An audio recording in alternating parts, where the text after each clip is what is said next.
ખેડૂતોની જીવાદોરી સમાન માંડવી સુગર હતી।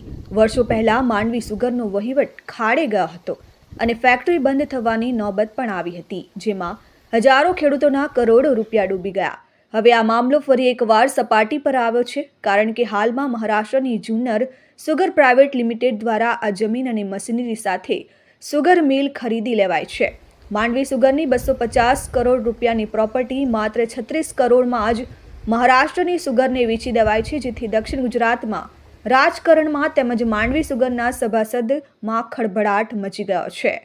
માંડવી સુગર વેચાઈ ગયાના સમાચાર બાદ સ્થાનિક આદિવાસી યુવા ખેડૂત સભાસદોમાં આક્રોશ ફાટી નીકળ્યો છે, કારણ કે આ સુગર જ્યારે બંધ થઈ ત્યારે 27 કરોડ રૂપિયા ખેડૂતોના અને મજૂરોના તેમજ 5 કરોડ રૂપિયા ટ્રાન્સપોર્ટરોના બાકી હતા, અને જેઓ સરકાર દ્વારા આ સુગરને ફરી કાર્યરત કરવાની આશા લઈને બેઠા હતા। ત્યારે આવી પરિસ્થિતિમાં માંડવી તાલુકાના અને સુરત જિલ્લાના રાજકીય તેમજ સહકારી નેતાઓ સરકાર સામે પણ નતમસ્તક થઈ ચૂપ રહેતા માંડવી સુગરના 54,000 જેટલા સભાસદોનું હિત જોખમાઈ રહ્યું છે। માંડવી સુગરમાં ખેડૂતો અને મજૂરોના પરસેવાની કમાણી આપવામાં તેમજ સભાસદોમાં વર્ષોના પ્રશ્નોનો ઉકેલ લાવવામાં સ્થાનિક નેતાગીરી પણ વામણી પુરવાર થાય છે। અકળાયેલા સભાસદોએ ચૂંટાયેલા જનપ્રતિનિધિઓ ખોવાયા છે અને તેઓને શોધીને લાવનારને ઇનામ પણ જાહેર કરાઈ હોવાના પોસ્ટરો લાગ્યા છે।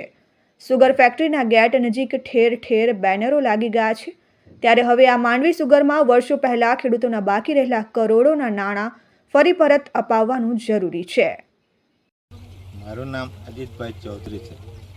હું હાલનો માંડવી સુગરનો કર્મચારી બી છું, સભાસદ બી છું અને મજૂર લેબરનું કામ બી કરું છું।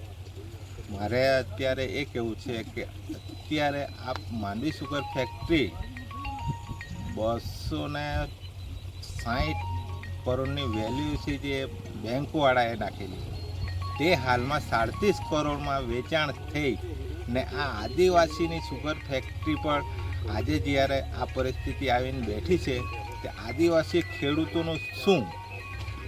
આ સરકારે જે ઉપરના મળતિયાઓ જે કંઈ કર્યું છે એમાં આજે એમ જોવા જાય તો કાંઠા સુગર કે વિયારા સુગર એનું જ્યારે સોલ્યુશન આવી જતું હોય તો આદિવાસી પટ્ટીનું આ માંડવી સુગરનું સોલ્યુશન કેમ નહીં આવે? એ પ્રશ્ન છે અમારે। ને આદિવાસીઓના જે પૈસા જે ગૂંચવાયેલા છે, આજે આદિવાસી જે લોકો પૈસા ગૂંચવાયેલા છે એ લોકો આજે શાંતિથી બેઠા છે, તો યુનિયન બેન્કે એમનું વસૂલાત લેવા માટે કેમ આવું કર્યું? એનો જવાબદાર કોણ?